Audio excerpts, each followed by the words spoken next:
Sabe, hospitais, escolas, ruas bem cuidadas, tudo isso depende de um fluxo de caixa saudável nos municípios, né? Mas, e se esse fluxo estiver, sei lá, todo bloqueado por um sistema de cobrança que simplesmente não funciona? Pois é, hoje a gente vai entender como uma mudança bem inteligente na forma de cobrar dívidas está consertando esse problemão, desafogando a justiça e, no fim das contas, melhorando a vida de todo mundo na cidade. Olha, essa frase resume bem o dilema que a gente vai explorar aqui. É claro que todo mundo quer justiça, mas e quando o custo para buscar essa justiça acaba virando um problema maior ainda? É aquele eterno cabo de guerra, sabe? Entre o que seria o ideal e o que a realidade nos impõe. E para a gente colocar essa realidade em números, dá uma olhada nisso. Mais de 600 mil. 600 mil. Esse é o número de processos de cobrança municipal que estão parados só no estado do Rio Grande do Sul. Gente, isso não é só um número no papel, não. É o retrato de um sistema judicial que está, assim, à beira do colapso. Beleza, então nosso caminho vai ser o seguinte. Primeiro, a gente vai entender o tamanho real do problema. Depois, vamos ver por que o jeito antigo de fazer as coisas deu tão errado. Aí a gente entra nas alternativas novas e, por fim, olha para o futuro de uma cobrança mais inteligente e mais justa para todo mundo. Bora nessa? Então, vamos começar pela nossa primeira parte, a justiça que é cara e ineficiente. É aqui que a gente vai entender por que aquele número assustador de mais de 600 mil processos é, na verdade, só um sintoma, sabe? Um sintoma de um problema bem maior e bem mais complexo. E olha, esse problema não está só lá no Sul, não.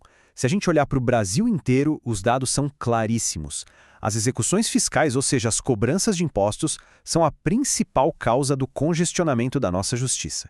Pensa só, mais de um terço de todos os casos parados no país vem dessa única fonte. É muita coisa. E o que é mais preocupante é que o problema não está estabilizado. Pelo contrário, ele só cresce. Nos últimos 10 anos, o volume desses processos lá no Rio Grande do Sul aumentou quase 19%. Ou seja, a maré está subindo, e rápido. Se a gente continuar nesse mesmo ritmo, uma hora o sistema afunda de vez. E aqui a gente chega no coração do problema, o custo da coisa toda. Imagina só essa cena. A prefeitura gasta, digamos, R$ 500 em custos judiciais para tentar cobrar uma dívida de R$ 100. Não faz o menor sentido, né? É o que o pessoal chama de ação antieconômica. É tipo usar uma nota de R$ 10 para comprar uma de 5. É simplesmente um péssimo negócio para todo mundo. Ok, isso nos leva para a segunda parte. Se o sistema está tão sobrecarregado e não funciona direito, fica a pergunta: como é que a gente chegou nesse ponto? Vamos dar uma olhada na mentalidade que criou todo esse congestionamento. O tal do caminho antigo, focado só em processo judicial. Durante muito tempo, a regra era bem simples. Alguém devia, o município entrava com uma ação na justiça. Era o caminho padrão, quase automático, sabe? Muitas vezes, isso ainda era feito no apagar das luzes, um pouquinho antes da dívida prescrever, sem nem tentar uma conversa, uma solução amigável. E qual o resultado? Esse hábito simplesmente inundou os tribunais com um monte de casos de valor baixo e com pouquíssima chance de dar em alguma coisa. Mas, felizmente, essa maré está começando a virar. E é sobre isso a nossa terceira sessão. A gente vai abrir a nova caixa de ferramentas que os municípios estão começando a usar. São alternativas muito mais inteligentes que resolvem o problema antes mesmo dele sequer chegar perto de um tribunal. Olha só qual é a nova ordem das coisas. Primeiro, uma abordagem mais amigável. Um lembrete, uma ligação, até uma mensagem no WhatsApp.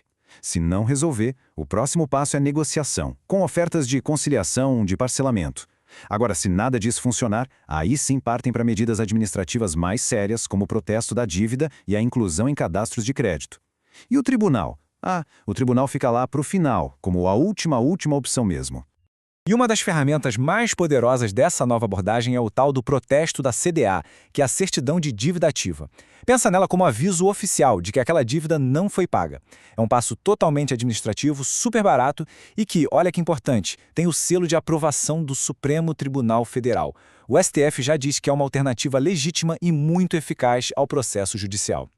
E aí a gente chega na nossa quarta parte. Bom, mas isso quer dizer que os processos judiciais vão simplesmente acabar? Não, de jeito nenhum. O que isso significa é que eles estão sendo usados de uma forma muito mais inteligente. Agora, a ação judicial virou a última carta na manga, uma ferramenta estratégica que fica reservada só para os casos que realmente fazem sentido. Agora, antes de um caso sequer sonhar em chegar no tribunal, ele precisa passar por um filtro bem inteligente. A prefeitura agora se faz umas perguntas básicas. A gente conseguiu localizar o devedor? O valor da dívida compensa o custo do processo? A dívida não prescreveu? A gente já tentou todas as outras opções?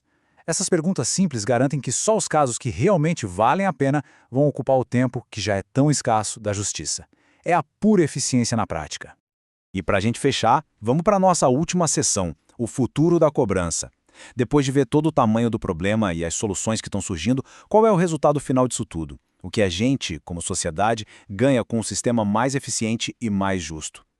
Olha, os benefícios são muito claros e impactam todo mundo. É um efeito cascata. Mais dinheiro entrando no caixa significa mais investimento em serviço público, em saúde, em educação. O sistema de justiça, por sua vez, fica mais rápido, porque pode se focar nos casos que são realmente importantes. Para o cidadão, o processo todo fica menos burocrático, mais transparente e, no geral, isso ajuda a criar uma cultura de responsabilidade, de pagamento voluntário. É bom para todo lado. E para terminar de verdade, fica aqui uma pergunta para a gente pensar. Se essa lógica de resolver as coisas administrativamente primeiro e só usar a justiça como último recurso, se isso funciona tão bem para a cobrança de dívidas, imagina só o impacto que teria se esse mesmo modelo de eficiência fosse aplicado em outras áreas do governo. Fica aí a reflexão.